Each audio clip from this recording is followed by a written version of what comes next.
Yeah, my name's Te Aroha Hohaia. I live in Hawera. I'm from Taranaki. Sustainability now means about making decisions that will benefit our mokopuna, even if that means we have to go without something now. There's going to be no point doing things now if later on they're going to end up with nothing and have nothing. I didn't grow up in Taranaki. For their reasons, my parents moved away way before we were born, and we were all born away from home.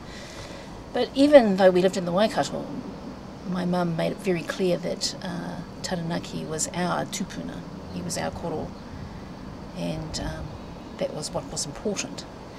I didn't really realise what kind of impact that would have on me until I actually moved home, just over 10 years ago now, and suddenly I was in the presence of the mountain on an everyday basis. The first event was an open climb. When I was up there, I swore black and blue I would never go up there again. It just killed me mentally more than anything. Not so much physically, but mentally. Just the idea of having to put one foot in front of the other just to get to the goal, I suppose, to the summit, was just mentally exhausting and draining. I swore I'd never go. Except the next morning, I woke up 6:30, and I'm shivering because my muscles had just gone into lactic overload, and I'm thinking, I can do this again. Since then, I've spent lots and lots of time up on the mountain. Try and get up there at least one weekend in the month. I just love being there. My question is, when I'm up there now, is did my tupuna used to walk along here? What did our tupuna used to do? How did they really go all the way around this way? Or was there a nice shortcut? I wonder where that shortcut is. But the mountain, I can see that it's vitally important to the region. I mean, after all, it influences our rain. Without it, I mean, let's say the mountain did erupt. Without it, the dairying industry would be gone. We'd have no rain. We wouldn't have the climate we've got. We wouldn't enjoy the environment that we have, and it would just make such a difference not having it there. And yet I know that others who are not tangata whenua, they also have a feeling about the mountain as well. And it's not something that anybody else can control how they feel about it. What will it be like if one day everyone is saying, oh, ko Taranaki te maunga, and they're not even tangata whenua? What will that mean? I think it'd be kind of cool, really. Then it acknowledges the natural environment that we're here in. It acknowledges that there were people here before. The idea that it is possible to clean up waterways is really, really encouraging. And knowing that you can actually see a result for that, i.e. the return of eels, it makes it even more possible. There's no excuse now for polluting waterways, no excuse whatsoever. If it turns out that on our rural schemes we only have enough water, say for a town, for a half hour, or on a particular rural scheme that is enough to water all of the farms for another 2 more milkings, then we're at a critical stage. And we need to really think about that. And I don't think we can go so far as to look for more water, really. I mean, you put down more taps into the same pipe, you still only have the same reservoir of water. We have to find different ways of we have to use water differently. We can't just keep on using it the way we do. Actually, my husband has this really groovy saying. He says that Taranaki is to New Zealand what New Zealand is to the world. And he's talking about geographic location. New Zealand is a long way from anywhere.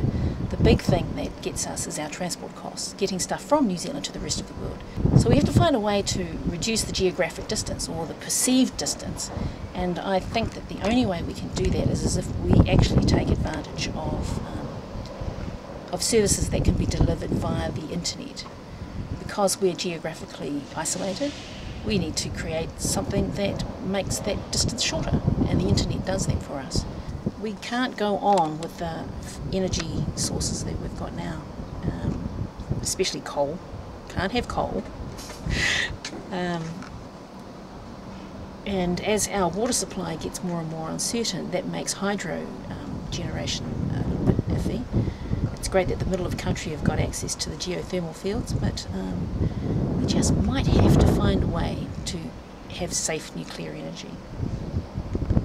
Community is all about people, And you really notice community when you end up in situations around emergency management. So the floods that happened 2004, and the way that the Waitotara community just got stuck in, and so did a whole lot of other people, was extraordinary. Just seeing Taranaki rally around the community was extraordinary. A Yarrow's truck showed up with bread. Another truck showed up with a whole lot of chicken from North Taranaki, and Fonterra sent down tankers with fresh water for everyone. And when you're in a pickle like that, an emergency, then you really, really know that you're in a community. Council somehow recognising that there's an intangible quality to communities.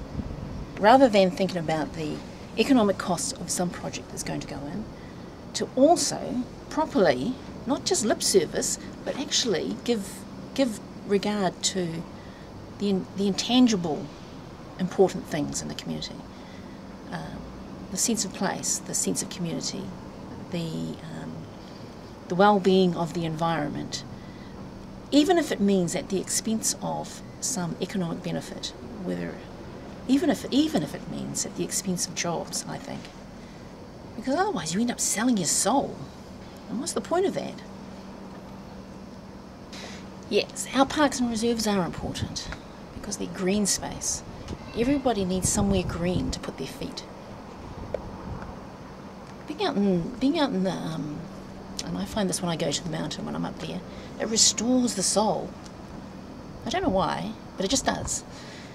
And it might not be the mountain. For some people, it might be being on a wave out at Opunake Beach. It might be walking around the lake at Pukekura Park or King Edward Park in Hawara.